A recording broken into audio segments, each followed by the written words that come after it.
Mas okay nga ba ang support kesa sa jungler sa bagong map? Sa Mobile Legends guide na ito, makikita natin yung mga advantage at disadvantage kapag meron kayong support o kaya jungle sa bagong map. Makikita nyo rin yung rotation na ginawa ko gamit si Lunox.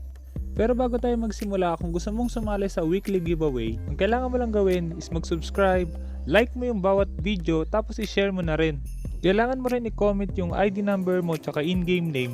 Pero ang pinaka-importante is dapat matapos mo yung bawat video. I-announce ko yung winner every weekend.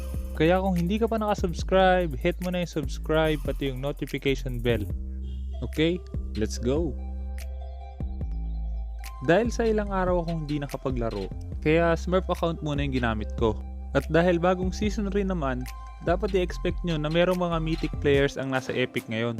Sa laro na to, kung mapapansin nyo yung lineup nila, meron silang assassin tapos wala silang support. Ibig sabihin, para di sila mag-agawan sa lane, kailangan merong isang mag-jungle sa kanila. At dahil mage assassin si Selena, ibig sabihin siya rin yung kukuha ng blue buff nila. Pagdating naman sa lineup namin, wala kaming fighter, pero tatayong top lane namin si Hellcourt. Mas okay sana yon kung fighter siya para hindi siya mahirapan sa lane. Pero marami pa rin gagawing maganda yung Hellcourt sa laro na to. Pagdating naman sa emblem, ito yung emblem na napili ko. Maganda yung magic worship kay Lunox para mas mabilis kang makapag-burst. Pagdating naman sa laning, dapat mag-1-2-2 kami. Pero dahil sabi ng carry na kaya niya na mag-solo, kaya nag-try lane mid kami. Ngayon, ang unang disadvantage kapag meron kayong jungle, alam na ng kalaban kung saan ka mag-i-start. Dahil nga yung Selena ay kailangan ng blue buff, kaya alam na namin agad na sa blue siya mag-i-start. Maliban doon, dahil meron kaming support, ibig sabihin kaya namin makipag-teamfight agad. Ang plano ko lang dito is kunin yung blue buff para mahirapan yung jungler nila. Kung sa dating map, pag hindi mo nakuha yung blue buff mo, pwede ka pumunta sa kabila para makabawi. Sa bagong map, wala ka nang bawi pag nakuha yung blue buff mo. Mapapansin nyo rin sa teamfight na to na pumunta yung Masha at yung carry na galing sa bottom lane. Maganda yung backup na ginawa nila na yon. Pagtapos ng teamfight, babalik na kami sa normal rotation. Kukunin namin yung Lito Wanderer, buff, tapos crab. Maganda rin yung rotation na gagawin ng carry. Kukunin niya yung small crab, magle-lane, tapos kukuha ulit ng small crab. Kung gusto mong malaman yung iba't ibang rotation sa bagong map, meron akong ginawang rotation guide na pwede mong panoorin.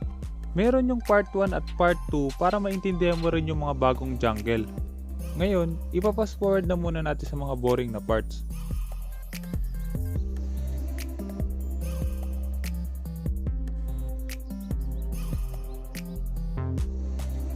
Dito, kailangan nyo tandaan kapag kumuha kayo ng small crab, 15 seconds lang magre-respawn na ulit yon. Kaya ibig sabihin, dapat hintayin nyo lang din yon pagtapos nyo mag-clear wave. Kung mapapansin nyo rin yung Hellcourt, pagkatapos siya mabuhay, pumunta siya sa top lane. Mas maganda sana kung mid muna siya pumunta kasi nasa top lane naman na kami. Nag-clear wave sana muna siya sa mid bago siya nag-jungle. Dito, dapat babalik na kami ng mid lane. Pero dahil nasa mid lane pa yung Hellcourt, kaya ibig sabihin kailangan muna namin i-clear wave yung top. At dahil napatay namin yung Selena, ibig sabihin pwede kaming mag-push.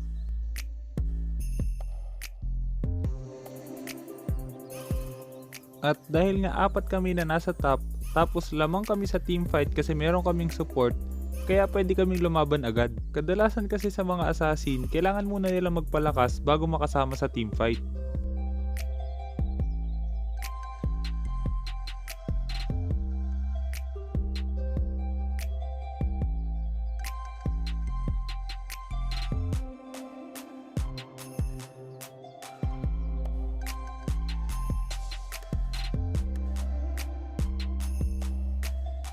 Dito, pagtapos namin patayin yung Chu, pwede na sana namin kunin yung turtle.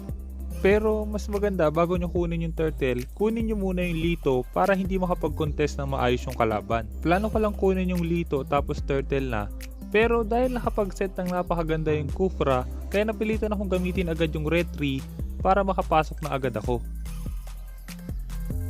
At dahil napatay namin yung dalawa, ibig sabihin pwede muna kaming pumasag bago mag-turtle.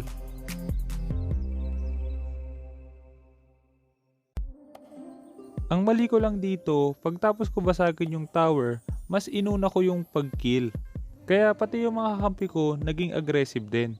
Possible sana na i-clear wave lang namin yung sunod na minions tapos pwede na kami mag-turtle. Kaso, pumasok sa tower yung Kufra tapos tatamaan pa ng arrow yung Estes.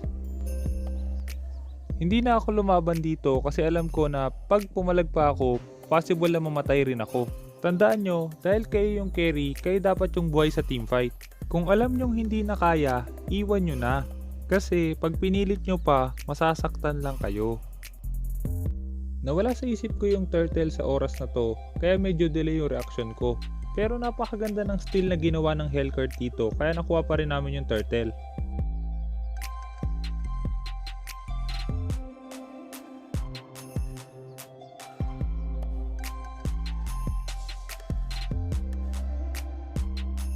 Pagtapos namin kunin yung buff, pwede na kami mag-clear wave sa mid tapos punta sa top lane para bumasag.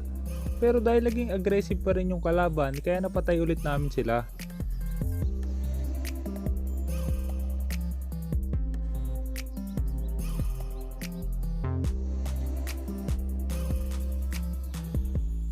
Isa pang problema sa lineup ngayon, kung wala kayong support, kailangan nyo mamili kung sino yung kukuha ng blue buff.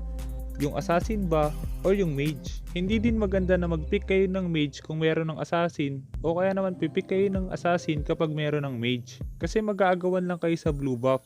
Kung gagawin nyo naman yung ginawang lineup ng kalaban namin na assassin mage yung kinuha nila pero wala pa rin silang support, ang magiging problema nila is pagde-defend. Dahil sa kulang sila sa mage na magpupok ng skill para makapag-defend ng maayos, mahihirapan sila mag-defend. Isa pang problema kapag wala kayong mage sa lineup nyo, mahihirapan kayo i-counter yung mga hero na umaasa sa heal o kaya sa shield, gaya ni Estes, Esmeralda, Rafaela, kasi walang magbibuild ng Necklace of Duran sa inyo. Pero kung kukuha kayo ng mage na support gaya ni Kaja o kaya ni Nana, o kaya naman gagawin yung support yung mga mage hero gaya ni Valier o kaya ni Gord, possible na sila yung mag-build ng Necklace of Durans tapos sila na rin yung malakas mag-defend.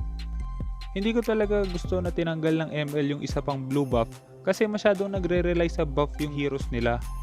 Kung sa dalawang buff nga nag-aagawan ng mga players, paano pa kaya kung isa na lang? Maganda lang to para sa mga high ranks pati sa team game, pero kung solo ka tapos mababa pa yung rank mo, hindi maganda to at di makakatulong to sa'yo. Sa team fight na to, masyado akong naging aggressive. Pumunta agad ako sa backline ng kalaban kasi ina-expect ko kasama ko yung Hellcurt sa likod. Ang problema nga lang, yung Hellcurt namin, tinarget yung tank. Kailangan nyo tandaan guys, kapag gumagamit kayo ng assassin, ang dapat una nyong papatayin yung mga backline ng kalaban. Pero naging pabor pa rin sa amin yung teamfight na yun kasi napatay namin yung tatlo, tapos nakuha pa namin yung turtle. Sa laro na to, ito yung item build na dapat bubuin ko. Kung gusto mo rin matuto kung paano ang tamang item build, meron akong ginawang item build guide na pwede mong panoorin. Meron yung part 1, 2 at 3 para sa iba't ibang item. Ngayon, dahil basag na lahat ng first and second tower ng kalaban tapos di pa namin kaya mag-push ng third tower ng buhay sila, ang kailangan namin gawin muna is magpalakas ng konti. Kadalasan ito yung mga nagiging problema ng ibang players. Kapag nabasag na nila yung first and second tower, gusto na nila agad basagin yung third tower. Minsan, mas maganda na tapusin nyo yung laban kapag malakas na kayo. O kaya naman, tapusin nyo yung laban kapag napatay nyo sila, katulad ng mangyayari dito. Dahil sa hindi nila basta-basta napatay yung carry, kaya naka-back up pa kami agad.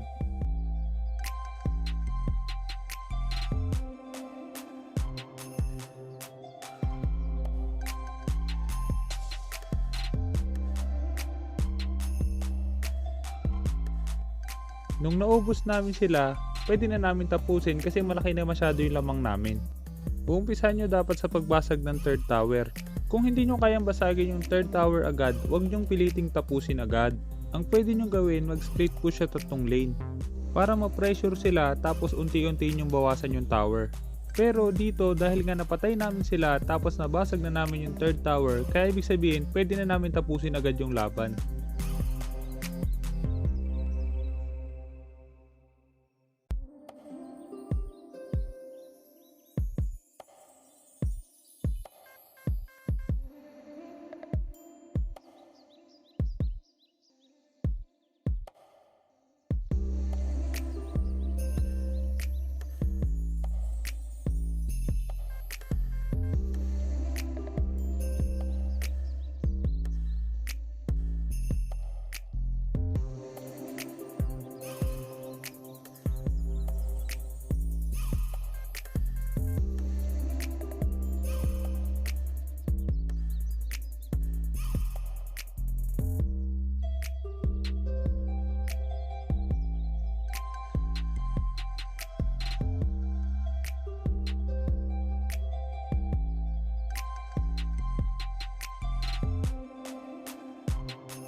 Sana marami kang natutunan sa guide na ito.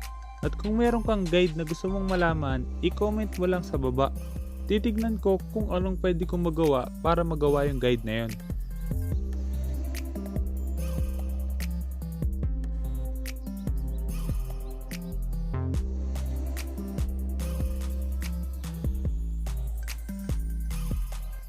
At dahil tinapos mo ang video, gusto ko yung mananalo sa ating weekly giveaway, sila yung pinapanood ng buo yung video. Para malaman ko kung tinapos mo talaga, kailangan mo hanapin yung keyword sa loob ng video na to. Kailangan mo i-comment yung keyword plus yung ID number mo tsaka yung in-game name. Pero hindi mo dito dapat i-comment. I-comment mo siya sa pinaka-latest na weekly diamond giveaway natin. Isa sa may mga keyword ang mananalo ng ating weekly giveaway. Kaya kung hindi ka pa nakasubscribe, hit mo na yung subscribe pati yung notification bell. Sa lagi mo lang tatandaan, kung gusto mo mag-improve, just master the basics. I'm out.